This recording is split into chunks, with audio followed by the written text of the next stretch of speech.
അന്തരിച്ച വ്യവസായി രതൻ ടാറ്റയുടെ വിൽപത്രത്തിലെ വിവരങ്ങൾ അടുത്തിടെ പുറത്തു വന്നിരുന്നു. ഇതിനു പിന്നാലെ ആരാണ് മോഹിനി മോഹൻ ദത്ത എന്ന് തിരയുകയാണ് സോഷ്യൽ ലോകം ഒന്നാകെ. കാരണം രതൻ ടാറ്റയുടെ ശേഷിക്കുന്ന ആസ്തിയുടെ മൂന്നിലൊന്ന്, അതായത് 500 കോടി രൂപയിലധികം വിലമതിക്കുന്ന സമ്പത്ത് മോഹിനി മോഹൻ ദത്തയ്ക്കാണെന്ന് വിൽപത്രത്തിൽ പറയുന്നതായി റിപ്പോർട്ടുകൾ വ്യക്തമാക്കുന്നു. രതൻ ടാറ്റയ്ക്ക് അദ്ദേഹവുമായുള്ള ബന്ധം വളരെ കുറച്ചു പേർക്ക് മാത്രമേ അറിയൂവെന്ന് ഇക്കണോമിക്സ് ടൈംസിന്റെ റിപ്പോർട്ടിൽ പറയുന്നുണ്ട്. ജംഷഡ്പൂർ സ്വദേശിയായ ട്രാവൽ ഇൻഡസ്ട്രി സംരംഭകനാണ് മോഹിനി മോഹൻ ദത്ത. വളരെ അപ്രതീക്ഷിതമായാണ് അദ്ദേഹത്തിന് രതൻ ടാറ്റയുടെ സമ്പത്തിന്റെ ഒരു ഭാഗം കിട്ടിയത്. അതിനാൽ തന്നെ ടാറ്റ കുടുംബവും അടുത്ത സഹകാരികളും ഈ വെളിപ്പെടുത്തലിൽ അത്ഭുതപ്പെട്ടു പോയതായി അവരുമായി അടുത്ത് ബന്ധപ്പെട്ട വൃത്തങ്ങൾ വെളിപ്പെടുത്തി. ആരാണ് മോഹിനി മോഹൻ ദത്ത? രതൻ ടാറ്റയുമായുള്ള മോഹിനി മോഹൻ ദത്തയുടെ ബന്ധത്തെക്കുറിച്ച് കുറച്ച് ആളുകൾക്ക് മാത്രമേ അറിയുള്ളൂവെങ്കിലും രതൻ ടാറ്റയുമായി അദ്ദേഹത്തിന് അടുത്ത ബന്ധമുണ്ടായിരുന്നതായും കൂടാതെ വർഷങ്ങളോളം വിശ്വസനീയനായ ഒരു സഹകാരിയായിരുന്നുവെന്നും റിപ്പോർട്ടുകൾ വ്യക്തമാക്കുന്നു.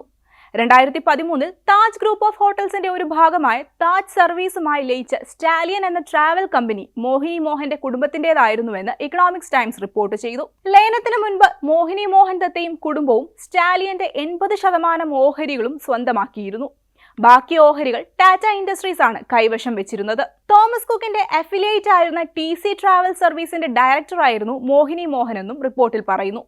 അദ്ദേഹം മിക്കപ്പോഴും ടാറ്റ കുടുംബവുമായി അടുത്ത ബന്ധമുള്ളയാളാണെന്ന് സ്വയം വിശേഷിപ്പിച്ചിരുന്നുവെന്ന് ടാറ്റ ഗ്രൂപ്പുമായി അടുത്ത ബന്ധമുള്ളവർ പറയുന്നു. 2024 ഒക്ടോബറിൽ രതൻ ടാറ്റയുടെ ശവസംസ്കാര ചടങ്ങിനിടെ മോഹിനി മോഹൻ ഈ ബന്ധത്തെക്കുറിച്ച് തുറന്നു സംസാരിച്ചിരുന്നു. രതൻ ടാറ്റയ്ക്ക് 24 വയസ്സുള്ളപ്പോൾ ജംഷഡ്പൂരിലെ ഡീലേഴ്സ് ഹോസ്റ്റലിൽ വെച്ചാണ് ഞങ്ങൾ ആദ്യമായി കണ്ടുമുട്ടിയത്. അദ്ദേഹം എന്നെ സഹായിക്കുകയും പിന്തുണയ്ക്കുകയും ചെയ്തു. രതൻ ടാറ്റയുടെ സംസ്കാര ചടങ്ങിനിടെ മോഹിനി മോഹൻ അദ്ദേഹത്തെ അനുസ്മരിച്ചതായി ടൈംസ് ഓഫ് ഇന്ത്യയുടെ റിപ്പോർട്ടിൽ പറയുന്നു. 2024 ഡിസംബറിൽ മുംബൈയിലെ NCPയിൽ നടന്ന രതൻ ടാറ്റയുടെ ജന്മദിനാഘോഷങ്ങളിൽ മോഹിനി മോഹനും ക്ഷണമുണ്ടായിരുന്നു. രതൻ ടാറ്റയുടെ ജീവകാരുണ്യ പ്രവർത്തനങ്ങൾ ഏറെ പേരുകേട്ടവയാണ്.